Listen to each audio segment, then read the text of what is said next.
আসসালামু আলাইকুম এভরিওয়ান, সবে কিতা কররা? আশা করি সব ভালো আছেন। আমার একটু খালা লাগলেও আমার মনটা আজকে খুব ভালো। প্রথমে আপনারা চাউলের বস্তা আর পিয়াজ দেখে আমারে কইবা যে ইটা কিতা লাগে আজকে আপনারা দেখাইরা, যেহেতু আর মাত্র 2 দিন বাদে মুসলমান হলোর সপ্তাহে বড় রহমত বরকত ও নাজাতর মাস রমজান মাস আসছে। ও মাস উপলক্ষে আমরা কিছু ত্রাণ বিতরণ করলাম আর দেখতে পাররা আপনারা আমরা সবকিছু বন্দোবস্ত করলাম। ইকানোর মাঝে কিছু প্রোডাক্ট অলরেডি প্যাকেজিং করা হয়ে গেছে আর কিছু আমার ভাই এনতে প্যাকেজিং কররা। দেখতে পাররা আমরা সবকিছু প্যাকেজিং শেষ করি আমার চাচার সপ্তাহ বস্তার মধ্যে বরিলিরা আস্তে আস্তে।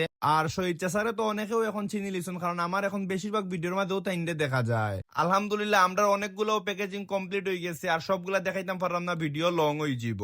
যেগুলা প্যাকেজিং হয়ে গেছে ওগুলোর মধ্যে আমরা ফ্যামিলির লোগোটা বয়া দিলাইরাম। এখন আপনারা দেখতে পারা আমি নিজেও স্টিকার মারার মধ্যে লাগ গেছে, কারণ শহীদ চাচা একলা কাম করতে করতে হেরান হয়ে গেছে। খালি শহীদ চাচাই কাম করছেন না, আরো আমার 3-4 জন ভাইয়া কাম করছেন, কিন্তু তারা ক্যামেরার সামনে আইতে শর্মানের লাগি তারা আনলাম না।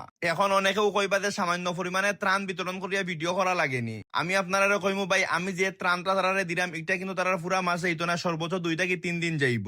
কিন্তু আমরা যদি অল্প অল্প করি ওলা কিছু ত্রাণ তারার মাঝে পৌঁছাই দেয় তাইলে আমরা গরিব ভাই বোন খুব আনন্দের সাথে রমজানের রোজারা রাখতে পারবো এবং তারা ইফতার করতে পারবো। আমি কতটা দিছি কেন আপনারা দেখাইলাম না, শুধু ওখানেও কইমু সব যদি আমরা গরিব ভাই বোনের প্রতি একটু সুনজর দিই তাইলে এই রমজান মাসটা আমরা খুবই সুন্দর মতো কাটবো। এই পর্যন্ত আজকে আমার এই ভিডিওটা, সব ভালো থাকুক। আসসালামু আলাইকুম।